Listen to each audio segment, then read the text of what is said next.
जय माता दी। माँ जगदम्बा के नवरात्रों में हमने अपनी जो भी मन की इच्छा है वो पूरी करनी है। सभी के मन में लालसा है, सभी के मन में जिज्ञासा है कि हम माँ से आशीर्वाद कैसे प्राप्त करें। तो माँ भगवती सभी के घरों में विराजमान है। माँ जगदम्बा अपना विशेष कृपा सभी को दे रही हैं। हमने उनसे विशेष कृपा भरा आशीर्वाद लेना है। तो हमने ऐसा क्या करना है जिससे माँ जगदम्बा की विशेष कृपा मिले। तो आज मैं आपको कुछ चंदन रोली के जो तिलक होता है, सिंदूर का तिलक होता है, उससे माँ जगदम्बा को कैसे प्रसन्न करना है और कौन से ऐसे मंत्र हैं जिनसे हम माँ जगदम्बा के आगे अगर हम प्रार्थना करें तो वो प्रार्थना हमारी स्वीकार हो। तो काफ़ी बातें हम इस आपके सामने मैं जो वीडियो लेकर आई हूँ, इससे हम बातें जानेंगे कि माँ को प्रसन्न करने हेतु हमने क्या क्या करना है। तो सभी ने अपने घरों में माँ जगदम्बा का जो स्वरूप है वो सभी ने विराजमान किया हुआ है। सभी ने जो जौ वगैरह कलश स्थापना थी सभी ने कर लिया होगा, क्योंकि आज प्रथम नवरात्रा है। तो आपने इस प्रथम नवरात्रे पर अगर आपके पति पत्नी के संबंध में कोई दिक्कत है तो आपने 2 कटोरी लेनी है छोटी छोटी। उसमें आप एक में सिंदूर रखना है, एक में रोली भरकर रखनी है। वो दोनों माँ के चरणों के पास आपने रख देनी है और उनको 9 दिन वैसे ही पड़ा रहने दें। जिनके अखंड दीपक जग रहा है वो अखंड दीपक की ज्योति से उसमें एक अलग ऑरा ऊर्जा आ जाएगी। और जो अखंड दीपक नहीं जिन्होंने जगाया, तो दोनों समय सभी ने जोत जगानी है, सभी को बताया गया है। तो उससे उसमें एक अलग सी ऊर्जा आएगी। और दूसरी बात, ये माँ जगदम्बा के 9 स्वरूपों की जो पूजा हो रही है, जो आराधना हो रही है, माँ की विशेष कृपा हो रही है, उसमें माँ की विशेष कृपा होगी। नवरात्रों के बाद वो 21 दिन तक जो सिंदूर है, रोली है, वो वैसे ही पड़ा रहने दे दिवाली तक। जब दीपावली आ गई तब आपने जो स्त्रियां हैं वो जो सिंदूर है उसे आपने मांग में भरना है। जो पुरुष हैं उन्होंने वो अपने माथे तिलक लगाना है। आप देखना आपके पति पत्नी के संबंध बहुत सुदृढ़ होंगे, इतने मजबूत होंगे, आपके घर में बड़ा खुशी नुमा माहौल बन जाएगा। आपके घर में एक पॉजिटिव एनर्जी आ जाएगी, जिससे आपके घर की सभी जो दिक्कत है वो खत्म हो जाएंगी। क्लेश का जो वातावरण है वो समाप्त हो जाएगा। अब हम बात करते हैं कि ऐसा हमने कौन सा मंत्र करना है जिससे हमारी सभी इच्छाएं पूरी हो सकें। क्या ऐसा भी हो सकता है कि मंत्र करने से इच्छाएं पूरी हो सकती हैं? बिल्कुल हो सकते हैं, बशर्ते आप में श्रद्धा होनी चाहिए करने की, आप में वो भावना होनी चाहिए। तो आपने जो मंत्र करना है, जैसे मंत्र है, हमने दुर्गा सप्तशती में मंत्र देखे, ये दुर्गा सप्तशती का मंत्र है, या देवी सर्वभूतेषु शक्ति रूपेण संस्थिते नमस्तस्यै नमस्तस्यै नमस्तस्यै नमो नमः, है ना। दूसरा मंत्र जैसे हम लगा दें, या देवी सर्वभूतेषु श्रद्धा रूपेण संस्थिते नमस्तस्यै नमस्तस्यै नमस्तस्यै नमो नमः। या देवी सर्वभूतेषु लक्ष्मी रूपेण संस्थिते नमस्तस्यै नमस्तस्यै नमस्तस्यै नमो नमः। आपकी जो भी समस्या है, आपकी जो भी प्रॉब्लम है उस रिलेटेड, मान लो आपने कुल देवी को मनाना है, तो जहाँ श्रद्धा लगाया है, जहाँ माँ लक्ष्मी का नाम लगाया है, यहाँ शक्ति लगाया है, वहाँ आप माँ कुल देवी लगा सकते हो। मैं आपको बोल के दिखाती हूँ। या देवी सर्वभूतेषु कुल देवी रूपेण संस्थिते नमस्तस्यै नमस्तस्यै नमस्तस्यै नमो नमः। ठीक है। आपकी कोई भी धन संबंधी समस्या है, आपकी कोई ऐसी समस्या है, कोई दुश्मन आपको परेशान कर रहा है, कोई कर्ज आपको परेशान कर रहा है, वो आपने बीच में लगा लेना है, क्योंकि माँ जगदम्बा के सभी प्रारूप हैं।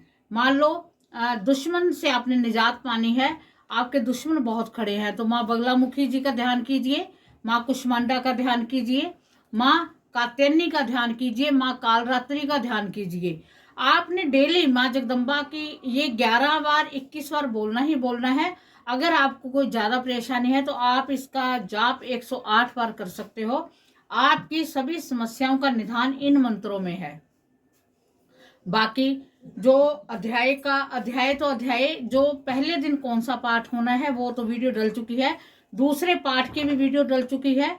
ऐसे ऐसे दूसरे दिन कौन सा करना है, तीसरे दिन कौन सा करना है, जैसे हमारे धर्म शास्त्रों ने बताया है वैसे ही सभी पाठ डल रहे हैं। आगे आगे उस पाठ को श्रवण करने मात्र से, जोत जगा दीजिए, उसको श्रवण करने मात्र से आपकी सभी समस्याओं का अंत होगा। इसमें आपने सावधानियां रखनी है। कोशिश करो कि आप धरती पर, जमीन पर आप शयन करें, बहुत अच्छी बात है। अगर ऐसे हो सके तो व्रत रखे हैं तो बहुत अच्छी बात है, फिर तो कहना ही क्या है। अगर व्रत नहीं रखे तो भी कोई बात नहीं, आपने तामसिक भोजन नहीं खाना, प्याज लहसुन का आपने यूज नहीं करना, तामसिक खाना नहीं है। कोशिश करो झूठ भी नहीं बोलना। ऐसी छोटी छोटी बातों का अगर आप ध्यान रखोगे तो आप पर मां जगदम्बा की विशेष कृपा होगी। आपको अगर लगता है कि आपका जो मन है वो उचाट रहता है, आपका मन कहीं ध्यान में नहीं लगता, आप इस बात से परेशान हो कि मैं तो ध्यान लगा ही नहीं पाता, ये बड़ी समस्या है। कई बार क्या होता है कि हमारे ऊपर कुछ ऐसा ऑरा होता है, नेगेटिव ऑरा होता है, जो हमें ध्यान मुद्रा में बैठने ही नहीं देता। तो हम देखो, नेगेटिव ऑरा होता है, नो डाउट होता है, वो बहुत हमें प्रभावित करता है, पर इसके साथ हम खुद भी पॉजिटिव हों तो नेगेटिव ऑरा भी काफी हद तक हमसे पीछे जा सकता है। आपको क्या करना है, अगर आपको लगता है कि आप बिल्कुल भी मंदिर में नहीं बैठ सकते, आप बिल्कुल भी पूजा नहीं कर सकते, तो सिर्फ 2 मिनट के लिए आपने क्या कार्य करना है, आपने अपने मंदिर में जाना है, वहां पर आपने आंखें बंद करनी है और माँ का ध्यान करना है। माँ का ध्यान करते सारा आपने साथ के साथ जो कुमकुम हमने माँ जगदम्बा के चरणों में रखा है, अब क्योंकि कुमकुम वैसे भी हमने सभी ने अपने माथे पर लगाना है, उस कुमकुम को अपने माथे पर लगाइए और बैठे बैठे, और उसके बाद आप पूजा करके देखिए, आप देखना आपका जो मस्तिष्क है वो उस ऑरा में आ जाएगा, पॉजिटिव एनर्जी आ जाएगी आपके। बिना टीके के आप नहीं बैठ पाओगे, क्योंकि आपके अंदर नेगेटिविटी है। उस पॉजिटिविटी को बनाने के लिए, पॉजिटिव होने के लिए आपने बैठना है, आंखें बंद करनी है, माँ जगदम्बा का ध्यान करते सारा आपने फटाफट तिलक लगा लेना है कि जो वो नेगेटिव चीज है वो आप पर प्रभाव ना डाले। आप देखना आपकी ये जो आप 9 दिन अगर ऐसा करोगे तो आपकी नेगेटिविटी कहीं की कहीं चली जाएगी, आपकी नेगेटिविटी बिल्कुल खत्म हो जाएगी। आप ऐसा करके देखें, आपको इसका बहुत लाभ मिलने वाला है। आपने आज के दिन ही, प्रथम नवरात्रि के दिन ही बाहर अपने मेन गेट पर स्वास्तिक का चिन्ह बनाना है, क्योंकि माँ जगदम्बा का प्रवेश हो चुका है। अगर देर भी हो गई है तो कोई बात नहीं, ये सारा दिन पूजा पाठ चलता रहेगा। अगर सिंदूर वाला मैंने जो उपाय बताया है, अगर आज किसी ने वीडियो देखी है, अगर नहीं भी देखी तो कोई बात नहीं, आप दूसरे नवरात्रे से भी ये कर सकते हो, उसमें वहम की कोई बात नहीं है। आपने माँ जगदम्बा को अवश्य गुलाब के फूल में, गुलाब का एक फूल लेना है, उसमें 2 लौंग अर्पण करके कपूर रखकर उसे माँ जगदम्बा को अर्पण करनी है। आपकी मन की कोई भी इच्छा है वो माँ जगदम्बा अवश्य पूरी करेगी। अवश्य आपके माँ जगदम्बा का आप पर विशेष आशीर्वाद होगा। आप माँ को मनाकर देखें। देखो, माँ को मनाना बड़ा आसान है, मुश्किल भी है, आसान बहुत है, क्योंकि माँ कभी भी अपने बच्चों से ज्यादा समय नाराज नहीं रह सकती। वो कुछ समय के लिए नाराज होती है, फिर वो मान जाती है। देखो, जैसे हम कहते हैं काम, क्रोध, लोभ, मोह, अहंकार, ये 5 जो नाम है ये पुरुषवाचक नाम है ना। और अगर हम मातृवाचक, जो स्त्रीवाचक नाम ले, जो माँ से संबंधित है, वो क्या है, श्रद्धा, भावना, है ना, शक्ति, ये सारी हमारी जो है, ये सारी की सारी लेडीज नाम है, स्त्रीवाचक नाम है। तो स्त्रीवाचक जो है वो बहुत जल्दी अगर हम श्रद्धा से करें तो हमारी माँ मान जाएगी। आपको श्रद्धा से माँ जगदम्बा को मनाना है।